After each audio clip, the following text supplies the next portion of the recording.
en obéissant à Dieu, c'est aussi le chemin de la protection divine. Mais quand on s'écarte de la parole de Dieu, quand on est rebelle à son mari, qui est en Christ, je parle bien en Christ, quand on est rebelle à son mari, quand on est en dehors des Saintes Écritures, et aussi le mari aussi, en dehors des Saintes Écritures, nous sommes plus protégés par le Seigneur. Vous voyez, Satan peut être là et de pouvoir nous amener en dehors de la volonté de Dieu davantage. Mais en obéissant à la volonté de Dieu, c'est ce qu'il dit. Il dit, soumettez-vous à Dieu, donc à sa parole, et résistez au diable, et il fuira loin de vous. Une femme qui est soumise, quelqu'un vient, ah tu sais, il s'est passé ceci et cela, qu'est-ce que tu vas faire? Écoute, ça me regarde pas, moi je m'occupe de ma vie à moi, de mon foyer à moi, à pouvoir être en ordre et me préparer au Seigneur. Toutes ces histoires, ce que l'autre il a fait là-bas et là-bas, laisse ça tranquille, c'est Satan qui veut médire. On l'a vu, voyez. Que le Seigneur nous aide à pouvoir aussi avoir des caractères. Le Seigneur ne dit pas d'être méchant avec les gens. Mais un fils et une fille de Dieu, ce sont des personnes de caractère. Des gens qui disent pas oui à tout. Non, non, non, non, non. Des gens qui disent aussi non. Ou qui ne rentrent pas dans certaines choses, qui disent non. Même s'ils disent pas à personne, mais ils rentrent pas là-dedans. L'autre jour, c'est arrivé une personne, j'ai passé 2 heures avec une personne.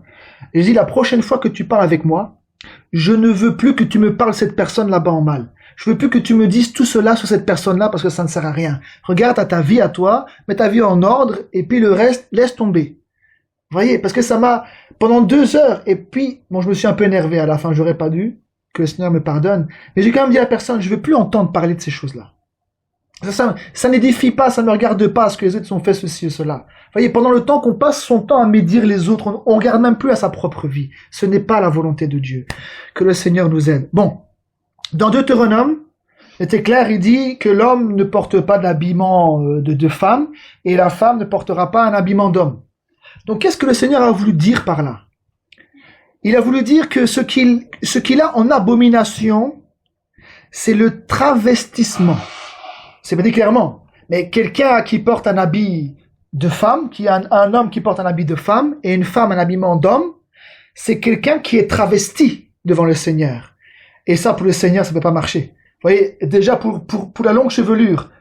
Et moi, je suis croyant, et un homme, il a une queue de cheval et il prie le Seigneur. Devant le Seigneur, il est en abomination devant le Seigneur. C'est pas moi qui le dis, c'est la parole qui le dit. Et donc, pour Dieu, il faut qu'il y ait une différence marquée. Il faut qu'il y ait une différence entre un homme et une femme. Pour la chevelure, mais aussi pour le vêtement. Il faut qu'on sache différencier entre un homme et une femme. Mais aujourd'hui, on ne sait plus différencier. Et je vais vous le prouver. Je vais vous montrer à travers l'histoire. Alors, je vais prendre des définitions que j'ai regardées. Alors, le travestissement. Définition. Écoutez bien. Le travestissement désigne l'action de porter des vêtements et accessoires associés au genre opposé. Il s'agit d'une pratique humaine ancienne présente dans les arts, le théâtre, ou liée, voilà, etc. Là, ici, il dit, désigne l'action de porter des vêtements et accessoires associés au genre opposé. Ok, je continue, regardez ici, attendez. Alors, il y a une autre traduction ici qui dit, concerne l'acte de se vêtir ou d'emprunter des codes du genre opposé de manière ponctuelle ou habituelle. Donc, on ne parle pas des transformés, parce que ça aussi, ça existe dans le monde, des transformers, Je veux dire que ils sont là dans les cabarets et l'homme, pendant un soir, il se déguise en femme, mais durant sa vie normale, il est en homme. Mais là, on dit bien que le travestissement, c'est ponctuel ou habituel. Donc, je répète, concerne l'acte de se vêtir ou d'emprunter des codes du genre opposé de manière ponctuelle ou habituelle, sans que cela implique nécessairement une modification de l'identité de genre profonde. Donc, une personne peut être travestie sans que ce soit aussi, sans qu'il ait changé de sexe. C'est ça qu'il dit ici, Aujourd'hui, c'est ça, l'identité de genre. Voyez? Mais il dit bien, Il dit que ça concerne l'acte de se vêtir ou d'emprunter des codes. Retenez, des codes du genre opposé. Donc on parle de codes ici. Vous voyez? Donc je continue, hein, regardez, hein. Je continue. Donc là je suis sur l'histoire. Regardez. Ici, c'est sur Wikipédia, vous pourrez aller voir un travestissement, vous pourrez aller voir. Hein. Le travestissement est une pratique qui consiste à porter les vêtements et autres accessoires qui sont dans une société donnée, généralement associés au genre opposé du sien. Écoutez bien, dans le but de ressembler volontairement aux personnes du genre opposé. Vous voyez? Donc il dit bien, il dit généralement associé au genre opposé du sien dans le but de ressembler volontairement aux personnes du genre opposé. C'est-à-dire que la tenue que tu mets, c'est volontairement, hein, dans le but de ressembler volontairement au genre opposé. Vous allez voir pourquoi je dis ça, parce qu'il y a une histoire derrière, bien sûr, les pantalons. Hein. On va aller voir. On va aller voir. D'où ça vient? Dans quel but les femmes ont voulu faire ça? C'est c'est dans le but de ressembler volontairement à l'homme. Je vais vous le montrer par l'histoire, hein. C'est pas moi qui l'ai dit. On va aller voir. Regardez ici. Hein. Donc ici, voilà. Le terme travestissement désigne l'acte de s'habiller avec des vêtements considérés. Écoutez bien. Le terme travestissement désigne l'acte de s'habiller avec des vêtements considérés traditionnellement comme étant liés au sexe opposé. Voyez, c'est considéré, donc il dit bien c'est l'acte de s'habiller avec des vêtements considérés traditionnellement comme étant liés au sexe opposé. Alors je vais vous montrer, à travers l'histoire, que le pantalon était traditionnellement porté par les hommes et non pas par les femmes. Et on va le voir que dans les années 1800, en France, il y a une loi qui a été décrétée qu'une femme qui portait un pantalon, qui était un habillement traditionnellement porté par les hommes au départ, que ces personnes étaient punies par la loi pour travestissement. Voilà. On va le lire, hein. Je vais vous montrer. Alors, regardez. Ici, regardez, qu'est-ce qu'il dit?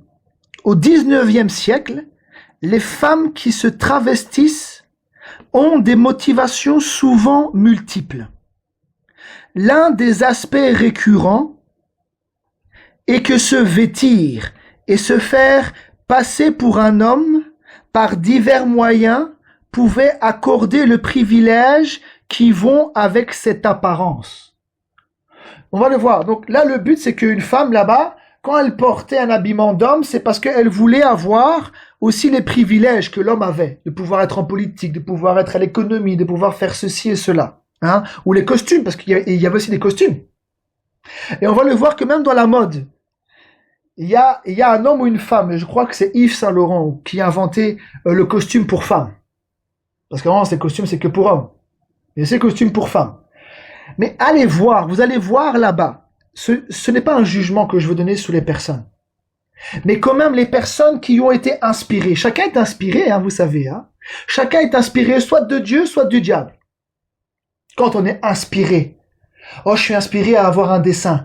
Et la personne, elle fait un dessin, elle fait une femme nue. Tu as été inspiré par qui, toi? Quand même. Tu fais une femme nue. Tu as été inspiré par qui? Par Dieu. Dieu te pousse à pouvoir faire une femme nue. C'est pas Dieu qui t'a inspiré. Hein. T'es poussé à pouvoir faire un dessin avec des morts, avec toutes sortes de choses. C'est Dieu qui t'a inspiré. Jamais. Mais non. Donc, soit les gens sont inspirés par Dieu, ou alors ils sont inspirés par le diable. Vous voyez?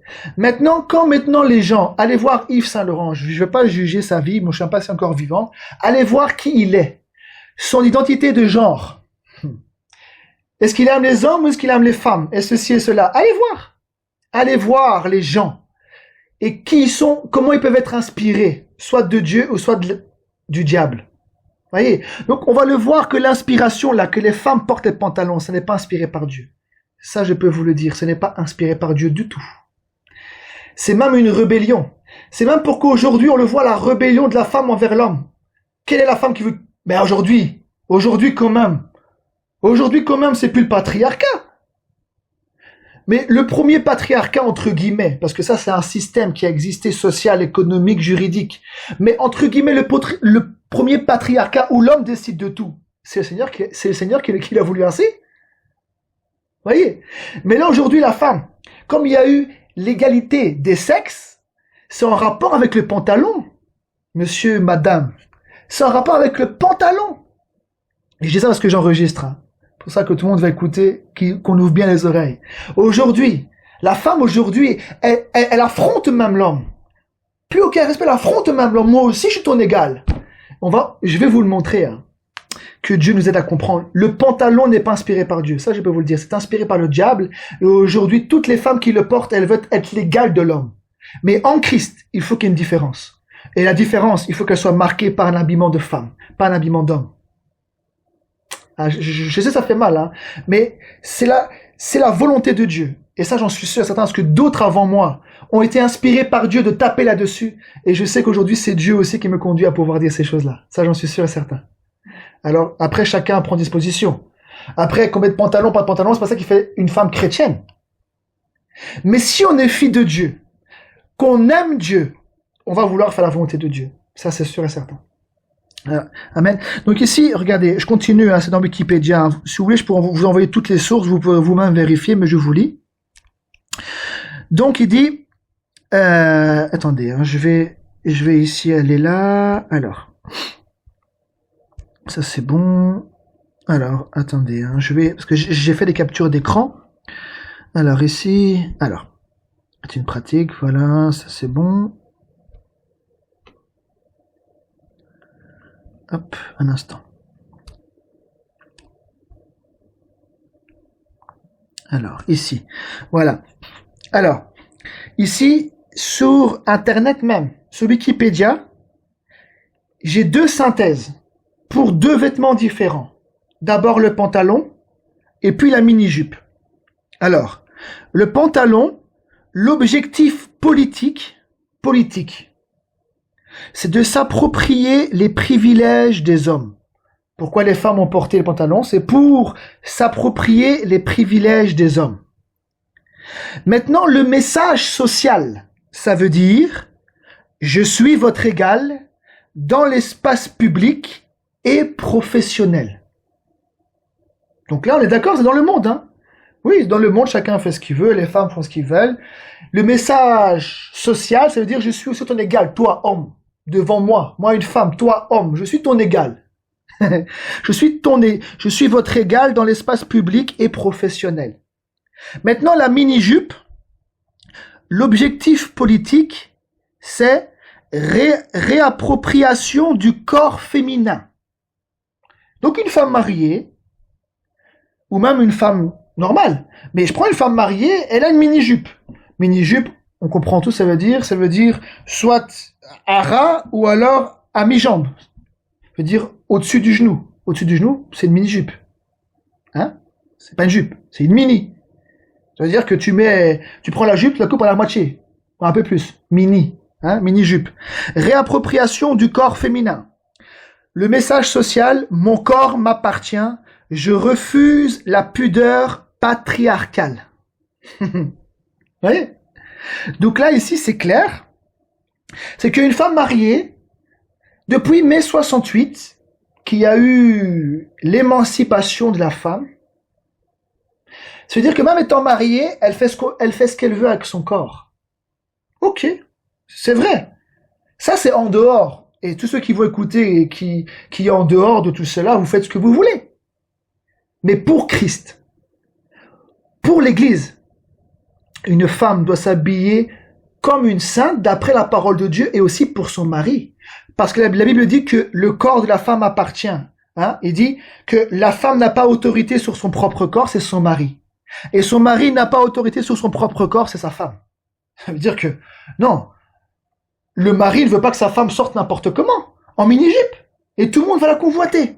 Vous voyez, ça vient du diable, toutes ces choses-là. Le monde fait ce qu'il veut.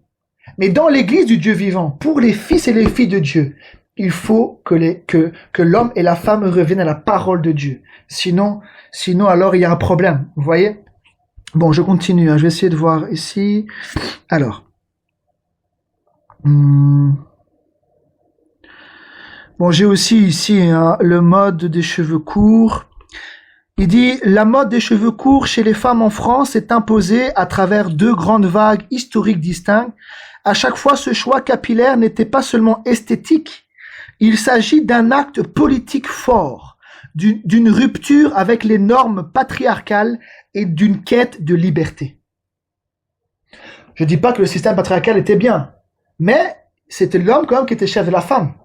Donc il y avait une partie, entre guillemets, parce que c'était un système aussi catholique, attention. Mais Dieu quand même, il montre à travers sa parole que l'homme est le chef de la femme. Que la femme n'a pas la liberté de faire tout ce qu'elle veut. Donc cet acte à de couper les cheveux, c'est de dire aussi je suis aussi comme toi. Moi j'ai fait aussi ce que je veux. Hein? Voyez, donc il y a des messages derrière là, c'est pas seulement esthétique, il y a des messages. Il y a des messages derrière le port du pantalon, il y a des messages derrière le port de la mini-jupe. Personnellement, quand moi je vois une femme en mini-jupe, je vais peut-être être grossier avec vous. Mais quand moi je vois une femme en mini-jupe, elle dit aux hommes, peut-être indirectement, peut-être qu'elle ne le veut pas, mais indirectement le message qu'il veut dire, ça veut dire, moi c'est ouvert. Moi c'est ouvert pour ces choses-là, je suis libertine, je suis ouvert. Hein? Toutes les femmes qui ont chanté là, je suis libertine, etc. Voyez comment elle est habillée? Et tout ça c'est le modèle de Christ. Ne vous trompez pas de voix, mes amis. Ce n'est pas la volonté de Dieu, ce genre d'habillement quand même. Habillez-vous comme des saintes. Habillons-nous comme des saints et des saintes. Hein? Que Dieu nous aide. Regardez ici, hein, je continue. Attendez ici. Attendez. Hein. Attendez ici. Attendez, est-ce que j'ai ici un truc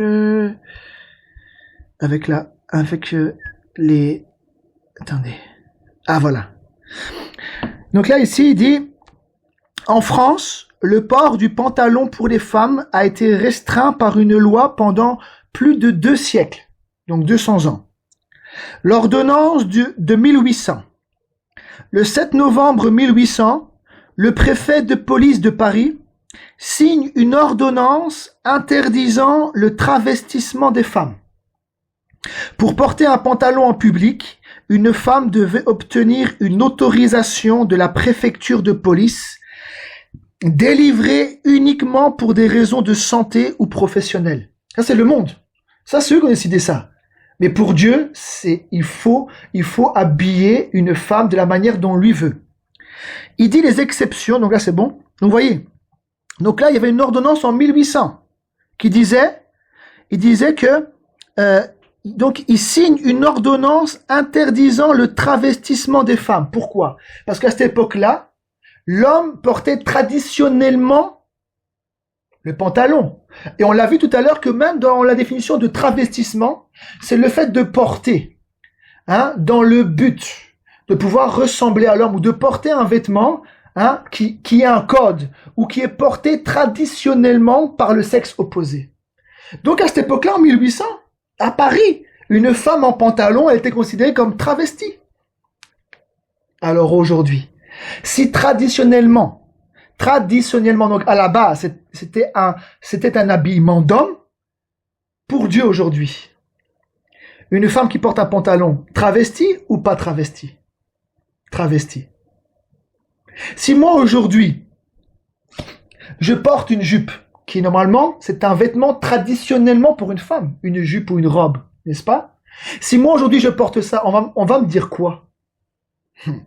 On va me dire que je suis normal, on va me dire que je suis un travesti, on va me dire que je suis un travesti. Donc je vais juste vous montrer encore 2 choses et après je vous laisse. Attendez, hein, j'aimerais montrer ça pour montrer, hein, vraiment le symbole, parce que c'est venu après 1968, hein, et surtout dans les années 70. Ah, bon, on le sait après tout ce qu'il y a eu, hein, les années 70.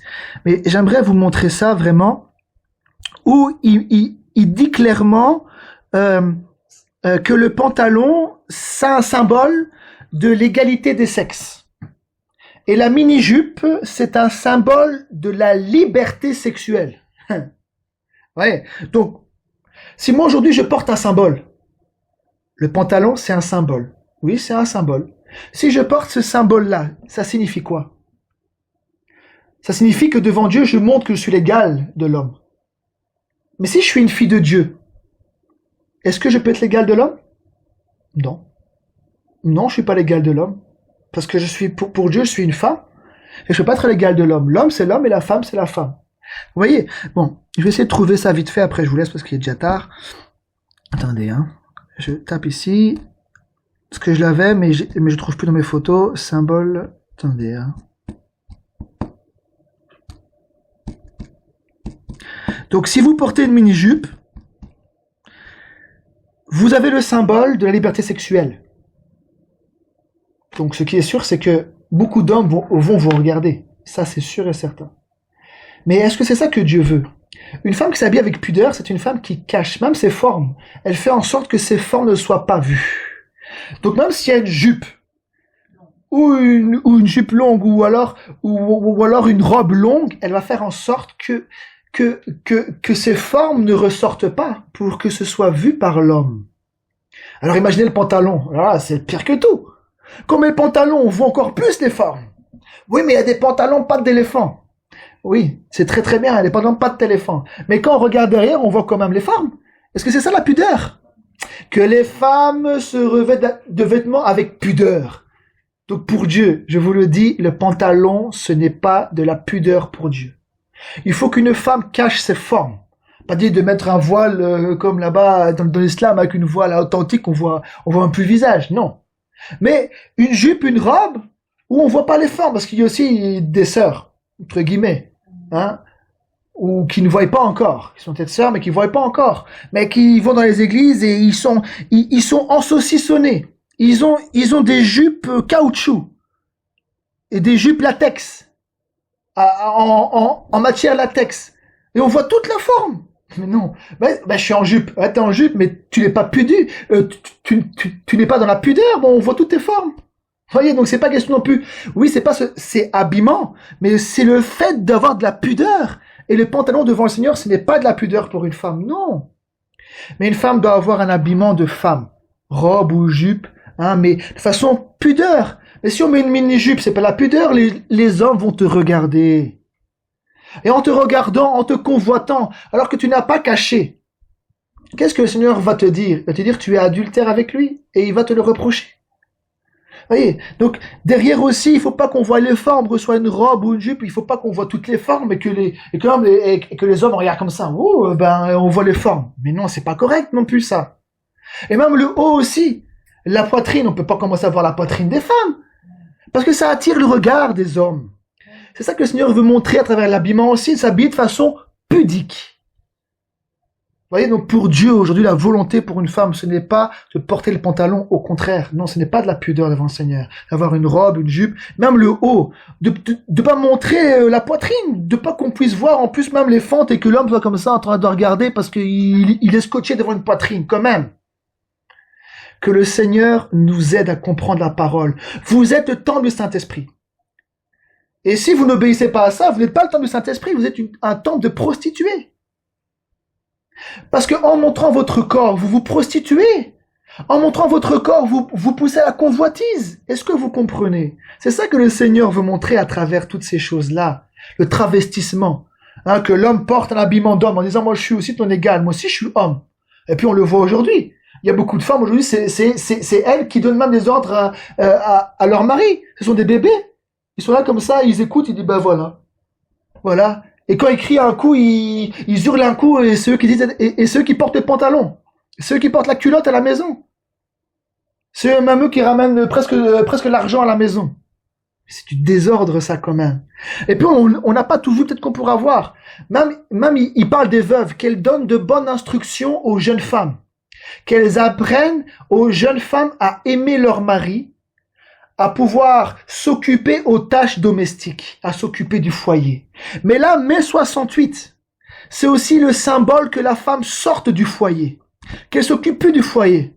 Aujourd'hui, on le voit, les gens qui sont mariés, même les gens, ils veulent même plus d'enfants. Les femmes veulent même plus d'enfants. On voit quand même qu'il y a un problème là. L'inspiration qu'elle a derrière, elle n'est pas de Dieu. Même si elle est contre un système patriarcal, ok. Mais quand même, elle n'est pas de Dieu, cette inspiration-là, quand même. Aujourd'hui, c'est des femmes qui vont à l'extérieur. Elles vont à l'extérieur et à l'intérieur. 100% à l'intérieur, 100% à l'extérieur. Pourtant, il y a un proverbe qui est vrai. Qu'est-ce que le monde dit? Tu ne peux pas être au four et au moulin. Aujourd'hui, les femmes sont au four et ils sont au moulin. C'est pas normal. Ils vont aller travailler pour pouvoir payer une dame pour qu'on s'occupe de leurs enfants. C'est pas normal. Dans la parole, tu dois élever tes enfants. Une mère doit être au foyer, élever ses enfants, s'occuper aux tâches domestiques. Ah, mais moi, je vais pas toujours à la cuisine, moi, je vais pas toujours à la tâche ménagère. C'est comme vous voulez. Mais la Bible dit qu'une femme doit être là, occupée aux soins domestiques, à pouvoir diriger sa maison, élever des enfants, à pouvoir respecter son mari, à pouvoir être à sa place. Vous voyez, il y a un ordre à respecter. Puis c'est logique. C'est comme logique qu'une femme soit au foyer et que l'homme aille chercher l'argent à l'extérieur, aille travailler à l'extérieur quand même. C'est logique. Même le système patriarcal où avant, ça a toujours été logique. Même chez mes grands-parents, c'est logique. Que ce soit l'homme qui travaille plus que la femme. Si c'est un complément, quelques heures pour soutenir, pour pouvoir renflouer une dette. Mais comme quand tu as des enfants, pouvoir gérer la maison, pouvoir faire la maison. Et puis la femme à l'extérieur, et puis elle rentre, elle est fatiguée. Vous voyez, ça n'a pas de sens tout cela. Mais Dieu a raison en toutes choses. Alors écoutons le Seigneur. Si nous voulons rentrer un jour dans le royaume, écoutons le Seigneur. Vous femmes, nous hommes, nous devons nous soumettre à la parole de Dieu. Vous femmes, vous devez cacher votre corps. On ne dit pas de mettre le voile authentique, non? Mais de cacher votre corps, de s'habiller de façon pudique. Le pantalon devant le Seigneur, ce n'est pas de la pudeur. Non. Les mini-jupes devant le Seigneur, ce n'est pas de la pudeur. Ou une robe qui arrive au-dessus du genou, hein, qu'on voit un peu les cuisses. Hein. Et puis c'est pas très esthétique quand même. On voit les cuisses, etc. Et puis quand on croise les jambes et tout ça, on voit tout là derrière quand même. Voyez. Et si après c'est pour cacher, moi j'ai vu ça. Les femmes elles sont là en entretien. Je rentre ou un homme rentre. Et qu'est-ce que la femme elle fait? Elle prend son menton ou son gilet, elle le met sous ses genoux. Bah, pour faire ça, mets une longue jupe, hein, ça sert à rien. Pour faire ça, mets une longue robe. Pourquoi? Pourquoi faire ça? Vous voyez? Parce que derrière, il y a tous des symboles. Derrière, il y a toute une poussée diabolique pour que les femmes soient plus à leur place. Aujourd'hui, c'est la femme qui est exposée partout. Publicité. Partout, c'est la femme qui est mise en avant. C'est comme une déesse. Aujourd'hui. La femme est mise sur les panneaux publicitaires. Alors que une pauvre femme, une femme qui pour Dieu est tellement précieux, celle qui donne la vie. On l'a vu à travers les Saintes Écritures, une femme, elle doit être honorée. Mais en la mettant là-bas sous les panneaux publicitaires, toute nue, elle est honorée là? Elle est déshonorée. Déshonorée, la femme aujourd'hui, en la mettant élevée là-bas, en dehors de là où elle doit être. Regardez. Oui. Partout sur les panneaux publicitaires. Partout sur les panneaux, sur les journaux, dans les trucs de vêtements là, dans les catalogues, partout où la femme est exposée, même la jeune fille est exposée. Que Dieu nous aide à pouvoir comprendre. Une femme, c'est un trésor aussi que Dieu a donné à un homme. Et même une femme qui est veuve ou qui n'est pas encore mariée, c'est aussi un trésor. Une fille de Dieu qui montre l'exemple en étant soumise à son Dieu, mais c'est un trésor devant le Seigneur. Vous voyez, que Dieu nous aide à pouvoir comprendre. Le Seigneur a permis qu'on puisse rentrer dans toutes ces choses et je crois que c'est nécessaire. Après, c'est pas le fait que vous portez une jupe ou un pantalon que ça fait de vous un chrétien, une chrétienne. Ça, on est d'accord. Mais si nous sommes fils et filles de Dieu, que nous aimons le Seigneur, on va faire nécessaire. Ça, c'est sûr. On va faire nécessaire pour être en ordre aussi extérieurement, pour avoir l'attitude extérieure qui convient à la sainteté. Parce que sinon, on aura un témoignage qui sera pas crédible. Si nous disons que nous croyons au Seigneur, nous sommes filles de Dieu, et que notre vie extérieure, notre manière de pouvoir se comporter extérieurement avec notre manière de pouvoir être extérieure, il y aura un problème quelque part. Voyez? Mais pour vous, femmes qui êtes déjà âgées, ou pour les jeunes, pour tous ceux qui vont écouter, le but du Seigneur, c'est d'avoir des vêtements qui le glorifient, hein? qui le glorifie et qui fasse en sorte que le corps soit dans la pudeur. C'est-à-dire les formes cachées, en dessous et au-dessus, hein, et qu'on voit pas les cuisses et quasiment presque la culotte en mini-jupe quand même. Vous voyez que Dieu nous aide à pouvoir comprendre. Et même si nous sommes en robe, nous sommes en jupe longue, là, on doit quand même veiller aussi à nos actes. Je veux dire, si je sais qu'en ouvrant mes jambes, en face de moi, il peut y avoir un homme, voire une femme qui voit à travers, on doit avoir une attitude de pudeur. C'est ça que le Seigneur aime. Parce que vous êtes le temple. Ou en tout cas, Dieu veut que vous soyez le temple du Saint-Esprit. Donc, on comprend très bien que ce temple, il est saint. Donc, vous imaginez votre corps. Si vous l'exposez d'une manière ou d'une autre, et que les hommes vous convoitent, est-ce que vous serez considéré pour Dieu comme un temple saint ou comme un temple de prostitution? Le Seigneur dira, vous êtes un temple de prostitution parce que vous ne faites pas en sorte que votre corps ne soit pas ne puisse pas être caché. Mais vous le mettez en avant pour que les hommes vous regardent, pour que les uns et les autres regardent ceci et cela. Non, on doit pouvoir vivre dans la pudeur. Voilà. Que le Seigneur nous aide à pouvoir comprendre. Moi, je vous le dis, mais je sais qu'il y en a avant moi qui l'ont dit, des serviteurs de Dieu qui l'ont dit, pour l'âge dans lequel nous sommes aujourd'hui. Certainement que dans l'âge d'avant, il y avait des vêtements traditionnellement hommes, et ceux qui mettaient des vêtements traditionnellement hommes, une femme qui mettait des vêtements traditionnellement hommes, certainement qui était aussi repris. Mais aujourd'hui, le pantalon, c'est un vêtement traditionnellement pour un homme. Donc, quiconque le porte devant Dieu est un travesti. Parce que même pour l'homme, c'était un travesti. Une travestie, pardon. Une femme qui porte un pantalon qui est un habit principalement, traditionnellement considéré pour un homme, avec un code. C'était un code pour un homme. Et la femme, en prenant ça, alors aussi, elle veut être légale. Elle veut aussi rentrer dans le même vêtement qu'un homme. Et ça, c'est pas correct devant le Seigneur. Voilà. Que le Seigneur nous aide. Moi, j'ai voulu vous montrer aussi humainement, mais celui qui peut vous convaincre, c'est le Saint-Esprit. Mais je crois que le Saint-Esprit qui est saint, Dieu est saint. Et s'il veut faire de vous son temple, ce qui est sûr, c'est qu'il va vous montrer comment vous habiller. Ça, c'est sûr et certain. Il va vous montrer comment vous habiller. Parce que vous ne pourrez pas être coupable d'adultère. Vous ne pourrez pas être coupable que les hommes vous séduisent. Non, il veut pas ça. Parce que le Seigneur avait dit, si un homme regarde une femme pour la convoiter, il a déjà commis adultère avec elle dans son cœur. Ça veut dire quoi? Vous voyez? Si une femme se cache son corps pour ne pas que sa poitrine ou en dessous se soit vue, pour qu'elle soit vue des hommes, convoitée des hommes, elle n'aura pas de compte à régler. Si un homme quand même, il a un problème dans la tête, il veut quand même convoiter à l'intérieur, il s'imagine l'intérieur alors que la personne ne montre pas son intérieur. Alors elle n'est pas coupable. Mais si toi tu montes ton intérieur et tu veux que ça soit vu extérieurement par des formes, par des manières, juste un petit peu, la poitrine un petit peu vue, là qu'on voit ici, les fentes, etc. Tu seras coupable d'adultère. Ça, je te le dis. Je vous le dis à vous, sœurs, mais je le dis à tous ceux qui vont écouter parce que je vais mettre en ligne. Ce sera une exhortation humaine, on va dire, un peu des conseils, mais ce sera mis sur Internet. Donc tous ceux qui écoutent ça, écoutez. Vous serez coupable. Si vous ne cachez pas votre corps, vous serez coupable. Ça, c'est sûr et certain. Alors, cachez votre corps. Le Seigneur lui-même vous montrera qu'est-ce qui est juste et pas juste. Mais je peux vous dire, ça, j'en suis sûr et certain, je peux vous le dire de la part du Seigneur. J'en suis sûr et certain, je peux vous le dire de la part du Seigneur, c'est que le pantalon aujourd'hui, une femme qui porte un pantalon, aujourd'hui, elle est considérée pour Dieu comme une travestie. Ça, je peux vous le dire.